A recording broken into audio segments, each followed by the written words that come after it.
Movie start होती है और हमें एक नोटिस दिखाई जाती है। इसमें लिखा है कि 1984 में 5 लड़कियां लापता हो गईं। उनका कोई भी पता नहीं चला, लेकिन इसके बाद में पिछले 24 साल तक हर साल एक लड़की गायब होती गई है। इसके बाद में हम एक आदमी को देखते हैं जिसके calendar per day of spring के दिन क्रॉस का साइन लगा हुआ था और अब वो अपने सामान को लेकर निकल जाता है। दूसरी ओर हम रैचल और एलिसा नाम की 2 लड़कियों को देखते हैं। ये दोनों बार में होती हैं और अब मिडनाइट हो जाने के बाद में ये अपने घर जा रही हैं। दोनों कार में आकर बैठती हैं, लेकिन इन दोनों पर कोई शख्स नजर रख रहा है। अब कार को स्टार्ट करने के बाद में रैचल को पता चलता है कि कार का टायर पंक्चर है। एलिसा कार से उतरकर चेक करने के लिए जाती है, लेकिन अब कुछ देर हो जाने के बाद में रैचल को एलिसा नहीं दिख रही थी। वो उसे आवाज लगाती है और इतने में वो किलर रैचल को भी पकड़कर उसे बेहोश कर लेता है। वो किलर अब उसे अपने बार्न हाउस में ले जाता है और यहाँ पर वो इन दोनों लड़कियों को बांध देता है। ये किलर वही है जिसे हमने मूवी के शुरू में देखा था। वो रैचल से पूछता है कि क्या तुम क्लीन हो, लेकिन रैचल को नहीं पता है कि वो शख्स किस बारे में पूछ रहा है।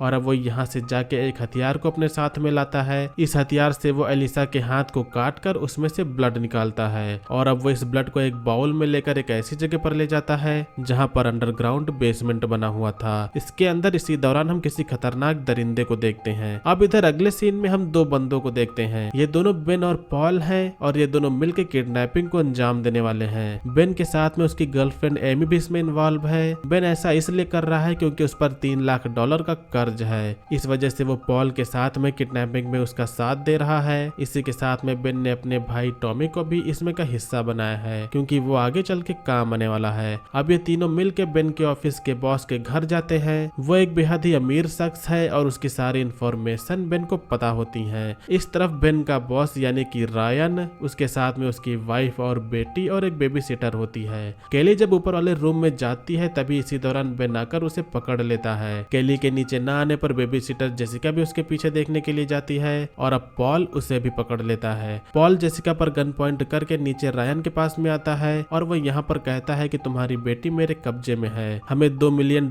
चाहिए, नहीं तो हम तुम्हारी बेटी को मार देंगे। अपनी दहशत दिखाने के लिए पॉल रायन की वाइफ को मार देता है और जेसिका को वो लेके वापस कार में आ जाता है। रायन अपनी वाइफ की मौत के बाद में काफी दुखी है। इधर अब ये लोग कार में बैठने के बाद में अपनी लोकेशन पर जा रहे होते हैं। यहाँ पर हम देखते हैं कि पॉल इन सभी पर अपना हुक्म चला रहा है। इधर अब हम वापस उन लड़कियों की तरफ देखते हैं। वो किलर अपने घर में था और वो अपने आप से ही कुछ बातें कर रहा था। हमें यहाँ पर यह पता चलता है कि वो ये सब किसी क्रिएचर के लिए कुर्बानी देता है। वो वापस अब उन दोनों लड़कियों के पास में आता है और यहाँ पर वो एलिसा के पास में आकर उसके कपड़े उतारने लगता है। वो उसे एक गोट का मास्क पहनाता है और साथ में वो उसके बॉडी को भी साफ कर रहा था। एलिसा पूरी तरह से न्यूड है और इसके बाद में किलर उसे अपने घर ले जाता है। यहाँ वो एक कमरे में जाकर एलिसा और रैचल की फोटो एक बोर्ड पर लगाता है। यहाँ पर हम कई लड़कियों की फोटोज को देखते हैं और हमें इससे ये पता चलता है कि वो ये काम काफी पहले से कर रहा है। उस तरफ रायन भी पैसों का इंतजाम कर चुका है, लेकिन उसके वाइफ की मौत उसे बर्दाश्त नहीं हो रही। अब ये किडनैपर्स लोग केली और जेसिका को लेके एक बंद पड़े स्कूल में आते हैं। यहाँ पर पहुंचने के बाद में कैश कहाँ पर लाना है ये लोग रायन को बताते हैं और ये जो कैश है उसे लेने के लिए टॉमी जाएगा। हम यहाँ पर देखते हैं कि बेन बुरा इंसान नहीं है, वो केली की अच्छे से ख्याल रखता है, बस उसे पैसे चाहिए। टॉमी अब बताए गए लोकेशन पर जाता है जहाँ पर उसे पैसे मिलने वाले थे। वो जाके देखता है और उसे यहाँ पर पैसे मिल चुके होते हैं। वो अब पैसे लेने के बाद में वापस अपनी कार में जाता है, लेकिन यहाँ पर अब जब वो निकलने वाला था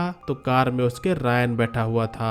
उसके पास में गन भी थी और वो टॉमी के ऊपर गन पॉइंट करके कहता है कि उसे बस ऐसे ही चलते रहना है, तो मुझे मेरी बेटी के पास में ले चलो। टॉमी कहता है कि मैं इन सब का हिस्सा नहीं हूँ, मैं सिर्फ पैसे लेने के लिए आया था, लेकिन रायन बेहद ही गुस्से में है। उस तरफ हम देखते हैं कि किलर ने एलिसा की बलि चढ़ा दी है। रैचल इस साइड अकेली थी, उसके साथ में एलिसा नहीं है, लेकिन उसे नहीं पता है कि एलिसा मारी जा चुकी है। किसी तरह से वो काफी देर से अपने आप को छुड़ाने की कोशिश कर रही थी और आखिरकार वो अपने आप को छुड़ा लेती है। अब वो यहाँ से निकलकर एलिसा को ढूंढने लगती है। एलिसा उसे एक कमरे में बंधी हुई देखती है और अब जब वो उसके पास में जाकर देखती है तो यहाँ पर उसका सर कटा हुआ था। उसके रोते हुए अब यहाँ पर वो किलर आ जाता है, लेकिन अब रैचल उसका सामना करती है और अब उससे वो मारने वाली है। किलर कहता है कि तुम मुझे तो मार दोगी, लेकिन उसे कैसे रोक पाओगे। और अब उसी कैद खाने से वो दरिंदा बाहर निकलने लगता है, जिसे देख के रैचल अब यहाँ से भागने लगती है। वो दरिंदा अब रैचल के पीछे पड़ा हुआ है। इस तरफ टॉमी इन सभी लोगों के पास में पैसे लेकर आ चुका है, लेकिन उसके साथ में पीछे से रायन भी आया था। वो इन सब पर गन पॉइंट पॉइंट करके इन्हें पीछे हटने के लिए कहता है।